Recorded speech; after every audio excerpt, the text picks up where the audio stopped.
Nomination పోతున్నామనేది అయితే ఎవరికి వాళ్ళు చెప్పలేదు. ఒకవేళ నామినేట్ చేస్తే సరైనది కాదు, ఆ నిర్ణయం కరెక్ట్ కాదనేది కూడా నేను మీ ముఖంగా మీ టీవీ ద్వారా లేకుంటే పత్రికా ముఖంగా ప్రభుత్వానికి నేను చెప్తా ఉన్నా. నామినేటెడ్ అనేది రైట్ కాదు.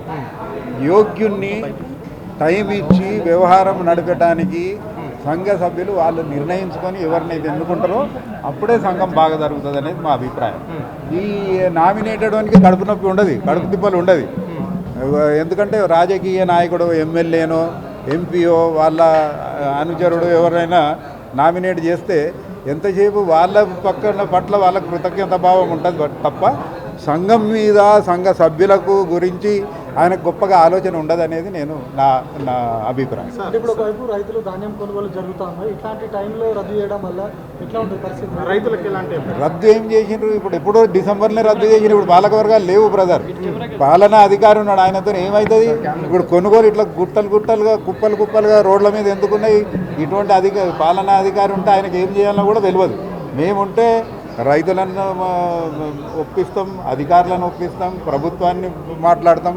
ఎక్కడైతే తిప్పలు ఉంటుందో ఆడ స్థానికంగా మంత్రులు ఉంటారు, శాసనసభ్యులు ఉంటారు, వాళ్ళ దగ్గర మొరబెట్టుకుంటాం. వ్యవహారం ముందుకు సాగడానికి మా ప్రయత్నం ఎక్కువ ఉంటుంది. అధికారి జీతం తీసుకుంటాడు, 9 to 5 జాబ్ ఉంటే ఉంటుంది, లేకుంటే ఉద్యోగం అయితే ఇప్పటికి పర్మనెంట్.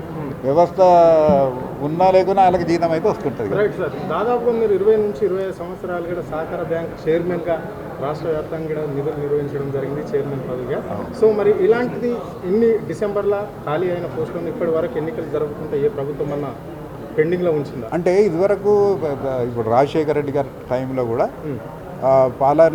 పాలక వర్గం పదవీ కాలం పూర్తయితే ఎక్స్టెన్షన్ ఇచ్చుకుంటూ పోయింది 7.5 సంవత్సరాలు ఒకసారి, 6 సంవత్సరాలు ఒకసారి ఇచ్చింది కిరణ్ కుమార్ రెడ్డి గారు, మళ్ళీ ఎన్నిక పెట్టారు. తదుపరి కేసీఆర్ గారు కూడా మధ్యలో 6 నెలల సంవత్సరం ఎక్స్టెన్షన్ ఇచ్చి ఎన్నికలు పెట్టారు. కానీ ఇట్లా పాలనాధికారులను పెట్టలే.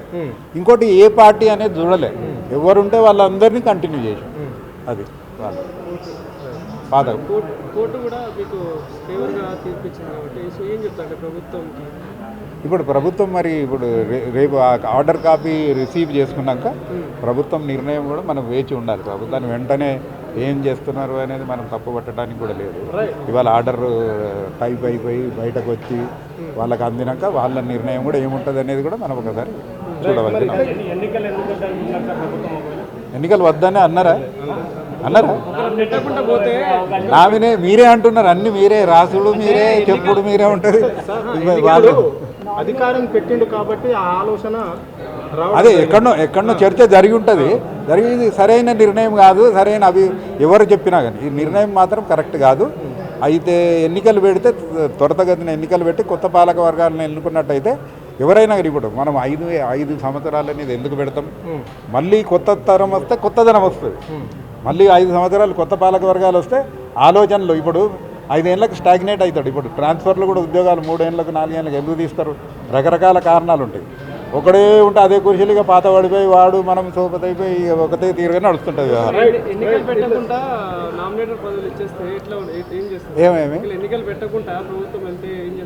నామినేటెడ్ సరైన కాదు. ఇప్పుడు వాళ్ళు పెట్టలేదు, మేము వాళ్ళు పెడతారని అనుకోను.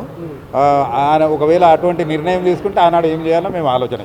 మరి ఇప్పుడు రేవంత్ రెడ్డి సర్కార్ ఎందుకు ఎలక్షన్ పెట్టాలి అని అనుకుంటలేదు? ఎందుకంటే ఇప్పుడు రైతు వ్యతిరేకం ప్రభుత్వం అని చెప్పేసి కూడా చాలా చోట్ల వెనక్కి వినబడుతుంది. అదేమన్నా ఎఫెక్ట్ పడుతుందని చెప్పేసి కూడా సహకార బ్యాంకులో ఎన్నికలు పెట్టద్దని అనుకుంటున్నా. ఇప్పుడు రైతు వ్యతిరేక ప్రభుత్వం అనేది వాళ్ళ నిర్ణయాలను బట్టి మనకు అర్థమవుతుంది. కానీ ఎన్నికలు పెట్టద్దు అన్న మాట మాత్రం ఎక్కడైతే అన్నట్టు నాకు తెలీదు. ఎన్నికలు పెడతా అని మాట కూడా మాట్లాడుతూ ఉన్నారు కొందరు ఎమ్మెల్యేలు. నేను కలిసినప్పుడు ఎన్నికలు పెడితే బాగుంటుంది అంటున్నారు. మంత్రి కూడా ఎన్నిక ఉంటేనే బాగుంటుందని ఆలోచనల్లో ఉన్నట్టు కూడా మాకు తెలిసింది. రైట్, ఈ సహకార బ్యాంకుల పైన ఎంతమంది రైతులు ఆధారపడి ఉన్నారు ఈ రాష్ట్రంలో? మళ్ళీ ప్రభుత్వం ఏమైనా సాయం చేస్తుందా? 30 లక్షల మంది ఈ మా వ్యవస్థతో ముడిపడి ఉన్నారు. రైతాంగం 30 లక్షల మంది. ప్రధానంగా మీ సహకార సంఘాల వల్ల, సహకార సంఘాలు లేకపోతే రైతులు ఏ విధమైన నష్టాలకు గురవుతారు? అన్నిటికన్నా ముఖ్యం పంట రుణం ఏదైతే ఉన్నదో రీఫైనాన్స్, నాబార్డు ద్వారా అందే రీఫైనాన్స్ ఇవాళ రాష్ట్రంలో మారుమూల ప్రాంతాల్లో అతి చిన్న రైతు సభ్యుడు ఏదైతే ఉన్నాడో, అర ఏకరోడు అందరూ కూడా సహకార బ్యాంకులతోనే ముడిపడి ఉన్నాడు. వాళ్ళకి విఘాతం జరుగుతుంది.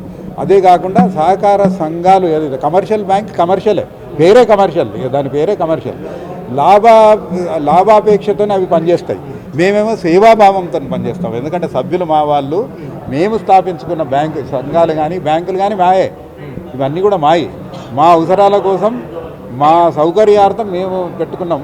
లాభము గురించి పనిచేయం. మా సభ్యునికి ఏ రకంగా సేవ అందుతున్నదనేది చూస్తాం. కానీ కొద్ది గొప్ప ఆదాయం అనేది ఉండాలి. ఎందుకంటే వ్యవస్థ నడపడానికి ఇలా దాదాపు ప్రతి జిల్లాలో 400-500 మంది ఎంప్లాయీస్ పనిచేస్తాను. వాళ్ళకు జీతభత్యాలు ఇవన్నీ కూడా రావడానికి కొద్ది గొప్ప ఆదాయం ఉండాలి. కానీ కమర్షియల్ బ్యాంక్ లెక్క కేవలం లాభాపేక్ష మా మోటో అనే విషయంలో మాత్రం మేము నడవం. చివరిగా చెప్పండి సార్, ఇప్పుడు ఒక రైతు సహకార బ్యాంకులో లోన్ తీసుకోవాలంటే తన పాస్బుక్లు పెట్టి ఎంత ఉంటుంది వడ్డీ, ఏ విధంగా? అంటే ఒక్కొక్క ప్రోడక్ట్కి ఒక్కొక్క తీరు ఉంటుంది. పంట రుణంకి అయితే 7% ఉంటుంది. పంట రుణం అన్నిటికన్నా లీస్ట్ 7%.